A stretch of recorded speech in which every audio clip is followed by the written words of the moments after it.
आप सभी को मेरा नमस्कार। आज हम एक नए टॉपिक ज्वालामुखी को लेकर आपके सामने हाजिर हैं। अगर इसमें कुछ त्रुटि होती है तो उसके लिए हमें क्षमा करें। तो शुरू करते हैं आज का हमारा टॉपिक ज्वालामुखी। सबसे पहले इसकी परिभाषा को देखते हैं। क्या कहती है इसकी परिभाषा? पृथ्वी के अंदर अत्यधिक गर्मी के कारण मैग्मा अत्यधिक मात्रा में एकत्र हो जाता है, जो कमजोर चट्टानों को तोड़ता हुआ पृथ्वी से बाहर निकल आते हैं। उन्हें ज्वालामुखी कहते हैं। कहने का तात्पर्य यह है कि जब पृथ्वी के अंदर अत्यधिक मात्रा में गर्मी हो जाती है, तो अधिक मात्रा में गर्मी के कारण जो मैग्मा इकट्ठा हो जाता है, तो वह कमज़ोर चट्टानों को तोड़ता हुआ बाहर निकल आता है, तो उसे ही क्या कहते हैं? ज्वालामुखी। अब देखिए, एक चित्र के द्वारा आपको मैं समझाने की कोशिश करता हूँ। ये देखिए चित्र। इसमें जो इसकी जो क्रेटर जो इसमें जो ऊपरी भाग होता है, इसे क्रेटर बोला जाता है। इसकी आकृति कैसी होती है? कीपाकार आकृति का होता है। नीचे जो बहता है उसको क्या कहते हैं? वायुपित कहते हैं। और वेंट जो ये जो होता है, इसको वेंट गर्म तरल पदार्थ मैग्मा चट्टानों को होता है। लावा जो होता है वो गर्म अवस्था को लावा कहते हैं, और ठंडी अवस्था को क्या कहते हैं? बसाल्ट चट्टानें होती हैं। बसाल्ट चट्टान जो बड़े बड़े पत्थर जो इसमें बड़े पत्थर जो होते हैं, इसको क्या कहते हैं? बोल्डर कहते हैं, और छोटे पत्थरों को टेफरा कहा जाता है। जो इसमें से काली मिट्टी निकलती है उसको क्या कहते हैं? जो काली मिट्टी निकलती है उसको कपास की खेती के लिए बहुत अच्छी मानी जाती है। थोड़ा सा इनके बारे में थोड़ा डिटेल में पढ़ लेते हैं। पृथ्वी के अंदर जब अत्यधिक मात्रा में तरल पदार्थ एकत्रित हो जाता है तो उस तरल पदार्थ को वायुपित कहते हैं। ये देखिए वायुपित। जब पृथ्वी में अत्यधिक मात्रा में तरल पदार्थ एकत्रित हो जाता है तो उसे क्या कहते हैं? वायुपित कहते हैं। यह है वायुपित। यह तरल पदार्थ जिस मार्ग से पृथ्वी से यह तरल पदार्थ जिस मार्ग से पृथ्वी से बाहर को निकलता है उससे क्या कहते हैं? वेंट कहते हैं। ये मार्ग इसे क्या कहते हैं? वेंट कहते हैं। जिस मार्ग से बाहर को निकलता है उसको क्या कहते हैं? वेंट कहते हैं। वेंट से गर्म तरल पदार्थ मैग्मा कहलाता है। वेंट में गर्म तरल पदार्थ मैग्मा कहलाता है, जो धीरे धीरे ठंडा होकर ग्रेनाइट चट्टानों में परिवर्तित हो जाता है, जिसे आंतरिक चट्टानें भी कहते हैं। ये देखिए,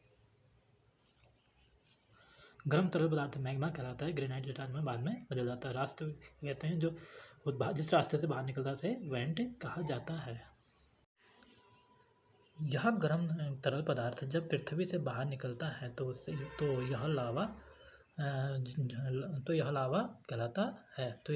कहलाता है। जब ये तरल पदार्थ जब पृथ्वी से बाहर निकलता है तो उसे हवा कहते हैं, जो धीरे धीरे ठंडा होकर बसाल्ट चट्टानों का निर्माण करता है। ठंडा होने के बाद ये कौन से चट्टानों का निर्माण करता है? बसाल्ट चट्टानों में का, जिसे बाह्य अग्नि चट्टान भी कहते हैं। ये चट्टान धीरे धीरे टूटकर काली मिट्टी का निर्माण करते हैं। यही चट्टानें जो धीरे धीरे टूटकर काली मिट्टी का निर्माण करते हैं, जिसे बाह्य अग्नि चट्टान भी कहते हैं। ये चट्टानें धीरे धीरे टूटकर काली मिट्टी का निर्माण करते हैं। ये समझ में आ गया आपके? ये काली मिट्टी कपास की खेती के लिए बहुत उपयोगी होती है। जो काली मिट्टी होती है कपास की खेती के लिए बहुत ज़्यादा उपयोगी होती हैं, जिस कारण इसे कपासी मिट्टी भी कहा जाता है। ज्वालामुखी घटना में निकलने वाले बड़े बड़े पत्थर को क्या कहते हैं? बोल्डर कहते हैं, और छोटे पत्थरों को टेफरा कहते हैं, जो मैंने पहले भी आपको बताया था। ज्वालामुखी घटना में विभिन्न प्रकार की गैसें निकलती हैं, जिनमें प्रमुख गैसें CO2 carbon dioxide, nitrogen Na2 और H2, जबकि सर्वाधिक मात्रा में H2O जलवाष्प निकलती है। इसमें अनेक प्रकार की गैसें निकलती है। इसमें CO2 हो गया, N2 हो गया, नाइट्रोजन और H2O निकलती है, हाइड्रोजन निकलती है, और H2O सब जलवाष्प सबसे ज़्यादा निकलती है। ज्वालामुखी घटना में लावा जिस मुँह से बाहर निकलता है उसे क्रेटर कहते हैं, और क्रेटर की आकृति कीपाकार होती है। जिस मुंह से बाहर को निकलता है उसे क्रेटर कहते हैं। इसकी आकृति कैसी होती है? कीपाकार, जैसा कि आपने चित्र में पहले देखा होगा। अब देखते हैं ज्वालामुखी के प्रकार। ज्वालामुखी कितने प्रकार के होते हैं? 3 प्रकार के होते हैं। सक्रिय ज्वालामुखी, जिनसे लगातार लावा निकलता है, उन्हें सक्रिय ज्वालामुखी कहते हैं। सुसुप्त ज्वालामुखी, जिनसे रुक रुक कर लावा निकलता है, उन्हें क्या कहते हैं? सुसुप्त ज्वालामुखी। निष्क्रिय शांत ज्वालामुखी, जिनमें से पहले कभी लावा निकला होगा परंतु अब नहीं निकलेगा, ये कहलाते हैं। तो जगह देख लीजिए, सक्रिय ज्वालामुखी, सुसुप्त ज्वालामुखी और निष्क्रिय ज्वालामुखी। सक्रिय, जिनसे लगातार लावा निकलता रहेगा, उन्हें सक्रिय ज्वालामुखी कहते हैं। सुसुप्त, जिनसे रुक रुक कर निकलेगा, और निष्क्रिय, जिनसे कभी निकला होगा, ठीक है, अब नहीं निकलेगा। अब देखते हैं ज्वालामुखी के दौरान बनने वाली कुछ आकृतियाँ। ज्वालामुखी के दौरान बनने वाली कुछ आकृतियाँ। लैकोलिथ, पृथ्वी के अंदर लावा जब एक गुंबदाकार रूप में आकृति बनाता है तो उसे लैकोलिथ कहते हैं। पृथ्वी के अंदर जब एक गुंबदाकार आकृति बनती है तो उसे क्या कहते हैं? लैकोलिथ कहते हैं। इसी प्रकार लैपोलिथ, पृथ्वी के अंदर जब एक तस्तरीनुमा चित्र में देख पा रहे होंगे, तस्तरीनुमा आकृति बनती है तो उसे लैपोलिथ कहते हैं। फैकोलिथ, लावा जब लहरदार जमाव बनाता है तो उसे फैकोलिथ कहते हैं। लहरदार जब जमाव बनाता है तो।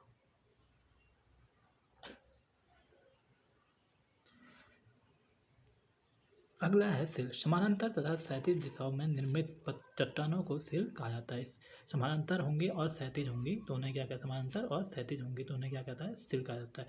डाइक, पृथ्वी के की सतह में ऊर्ध्वाधर चट्टानों को डाइक कहा जाता है। जो ऊर्ध्वाधर जो होंगी उन्हें, वर्टिकल जो होंगी उन्हें डाइक कहा जाता है।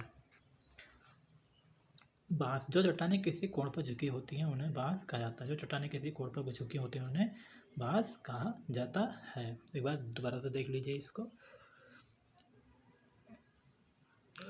लैकोलिथ, जब लावा एक गुंबदाकार आकृति में होता है तो उसे लैकोलिथ कहा जाता है। जब एक तस्तरीनुमा में होगा तो उसे लैकोलिथ कहा जाता है। फैकोलिथ, जब एक लहरदार जमाव के रूप में होगा तो उसे फैकोलिथ कहते हैं। सिल, क्षैतिज समांतर तथा क्षैतिज निर्मित चट्टानों को ही सिल कहा जाता है। डाइक, जब ऊर्ध्वाधर चट्टानों को डाइक कहा जाता है। ऊर्ध्वाधर जब होंगी चट्टानें तो उन्हें डाइक कहा जाएगा। बाँस, जब चट्टानें किसी कोण पर झुकी होती हैं तो उसे बाँस कहा जाता है। किसी भी कोण पर हो सकती हैं। अगला है सीट। जो चट्टानें चादर के रूप में निर्मित होंगी उन्हें सीट कहते हैं। जो चट्टानें चादर के रूप में निर्मित होंगी उन्हें शीट कहते हैं। स्टाइक, जब चट्टानें पतली छड़ के रूप में होंगी तो उन्हें स्टाइक कहा जाता है। तो दोबारा देख लीजिए। सीट, जब चट्टानें सीट के रूप में होंगी तो उन्हें सीट चट्टानें कहा जाता है। और स्टाइक के रूप में, एक पतली छड़ के रूप में होंगी तो उन्हें स्टाइक कहा जाता है। अब पढ़ते हैं ज्वालामुखी का विश्व वितरण। ज्वालामुखी का विश्व वितरण। परिप्रशांत पेटी 60 से 65%। परिप्रशांत पेटी 60 से 65%। इसे क्या कहते हैं? आग का गोला, रिंग ऑफ फायर, आग का वलय कहा जाता है। क्या कहा जाता है? आग का गोला, रिंग ऑफ फायर, आग का वलय कहा जाता है। भारत का अंडमान निकोबार परिप्रशांत पेटी में ही आता है। भारत का अंडमान जो निकोबार जो क्षेत्र है वो परिप्रशांत पेटी में ही आता है। ऑस्ट्रेलिया एक ऐसा महाद्वीप है जहाँ कोई ज्वालामुखी नहीं है। ऑस्ट्रेलिया एक ऐसा महाद्वीप है जहाँ कोई ज्वालामुखी नहीं है। अलास्का, इक्वेडोर, मैक्सिको की खाड़ी, जापान, इंडोनेशिया, कोरिया, दक्षिण कोरिया, पश्चिम अमेरिका। इसके अंदर अलास्का आता है, इक्वेडोर, मैक्सिको की खाड़ी, जापान, इंडोनेशिया, कोरिया और दक्षिण अफ्रीका और पश्चिमी अमेरिका। अगला आता है मध्य महाद्वीपीय पेटी 20 से 25%। यूरोप एशिया में आने वाले ज्वालामुखी। काला सागर हो गया, लाल सागर और कैस्पियन सागर, अरल सागर और भूमध्य सागर, ईरान, इराक और भारत। काला सागर, लाल सागर, कैस्पियन सागर, अरल सागर, भूमध्य सागर, ईरान, इराक और भारत। मध्य अंटार्कटिक पेटी 10 से 15%। यहाँ सबसे कम ज्वालामुखी आते हैं। ग्रीनलैंड, आइसलैंड, पूर्वी कनाडा, पूर्वी ऑस्ट्रेलिया, वेस्ट इंडीज, जमैका और हैती, बरमुडा और कैरिबियन की खाड़ी इसके अंतर्गत आती है। अब देखते हैं विश्व के प्रमुख सक्रिय ज्वालामुखी। सक्रिय ज्वालामुखी वो होता है जिनसे लगातार ज्वालामुखी निकलेगा। ज्वालामुखी ये हो गया और स्थानीय हो गया। किलायू हवाई द्वीप यूएसए में है। स्टाम्बोली लेपारी द्वीप इटली में। इससे भूमध्य सागर का प्रकाश स्तंभ भी कहा जाता है। भूमध्य सागर का प्रकाश स्तंभ किसे कहा जाता है? स्टाम्बोली को। माउंट एटना सिमली द्वीप इटली में है। कोटोपैक्सी इक्वेडोर दक्षिणी अमेरिका में। यह विश्व का सबसे ऊंचा ज्वालामुखी पर्वत है। विश्व का सबसे ऊंचा ज्वालामुखी पर्वत कौन सा है? कोटोपैक्सी। माउंट एरेबस अंटार्कटिका में है। बैरन द्वीप कहाँ है? अंडमान निकोबार भारत में। मोना लोवा हवाई द्वीप यूएसए में। ओजस डेल सलाडो कहाँ है? अर्जेंटीना में, दक्षिण अमेरिका में। सर्वाधिक ऊंचाई में स्थित सक्रिय ज्वालामुखी कौन सा है? ओजस डेल सलाडो। अगला पढ़ते हैं सुसुप्त ज्वालामुखी। जिनसे रुक रुक कर ज्वालामुखी निकलेगा उन्हें सुसुप्त ज्वालामुखी कहते हैं। ज्वालामुखी यह है और स्थान: वेसुवियस इटली में, फुजियामा जापान में, काकाटोवा इंडोनेशिया, नारकोंडम अंडमान निकोबार भारत में ही स्थित है। ये कौन से ज्वालामुखी हैं? सुसुप्त ज्वालामुखी। सुसुप्त ज्वालामुखी वो होते हैं जिनसे रुक रुक कर ज्वालामुखी निकलेगा। अगला जाता है शांत या निष्क्रिय ज्वालामुखी। शांत व निष्क्रिय ज्वालामुखी वो होते हैं जिनसे कभी ज्वालामुखी निकला होगा, जिनसे कभी पहले ज्वालामुखी निकला होगा। तो ज्वालामुखी ये हैं और स्थान ये हैं। कोल सुल्तान ईरान एशिया में, ईरान एशिया में। देवबंद ईरान एशिया में। पोपा म्यांमार में। किलिमंजारो बंजानिया में, कहाँ है? बंजानिया में। चिम्पराजो इक्वाडोर में, चिम्पराजो कहाँ है? इक्वाडोर में। एकांगा गोवा एंडीज में। ये कौन से हैं? यह है आपके निष्क्रिय ज्वालामुखी या शांत ज्वालामुखी जिनसे कभी ज्वालामुखी निकला होगा। अब देखते हैं इनके बारे में थोड़ा सा और जान लेते हैं। पृथ्वी का सुरक्षा वाल किसे कहा जाता है? ज्वालामुखी को। पृथ्वी का सुरक्षा वाल किसे कहा जाता है? ज्वालामुखी को। ये ध्यान रखने की बातें हैं। पृथ्वी का जो है सुरक्षा वाल किसे कहा जाता है? ज्वालामुखी को। ग्रेसर ज्वालामुखी क्षेत्र में उद्गार के समय दरारों से होकर वाष्प तथा पानी बहुत अधिक ऊंचाई तक निकलने लगता है, इसे ग्रेसर कहते हैं। जब ज्वालामुखी निकलता है तो उसके समय दरारों से होकर वाष्प और पानी अत्यधिक ऊंचाई तक निकलता है, तो उसे ग्लेशियर कहते हैं। ओल्ड फेथफुल ग्लेशियर जो यूएसए के येलोस्टोन पार्क में स्थित है। ठीक है। धुआरे क्या कहते हैं? धुआरे किसे कहते हैं? ज्वालामुखी क्रिया की अंतिम अवस्था में गैस और जलवाष्प निकलता है। जब जब ज्वालामुखी की अंतिम क्रिया होती है तो उसमें उसी में गैस और जलवाष्प निकलता है, उन्हें ही धुआरे कहते हैं।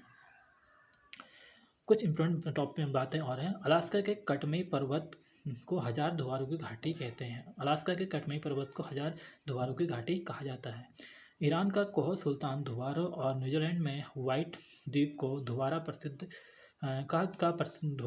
धुआरा है। कहाँ का है? ईरान का कोह सुल्तान धुआरा और न्यूजीलैंड का व्हाइट द्वीप धुआरा। पहलू असर की उत्पत्ति ज्वालामुखी उद्गार के समय होती है। पहलू असर की उत्पत्ति ज्वालामुखी उद्गार के समय होती है। विश्व के अधिकांश सक्रिय ज्वालामुखी नवीन मोड़दार क्षेत्रों में पर्वतों में पाए जाते हैं। H2O 80% और 80% और 90% ज्वालामुखी निकलती है। H2 जो होती है 80 से 90% ज्वालामुखी निकलती है। एयरबस ज्वालामुखी अंटार्कटिका में स्थित है। एयरबस ज्वालामुखी कहाँ स्थित है? अंटार्कटिका में स्थित है। धन्यवाद। मिलते हैं नए टॉपिक के साथ कल।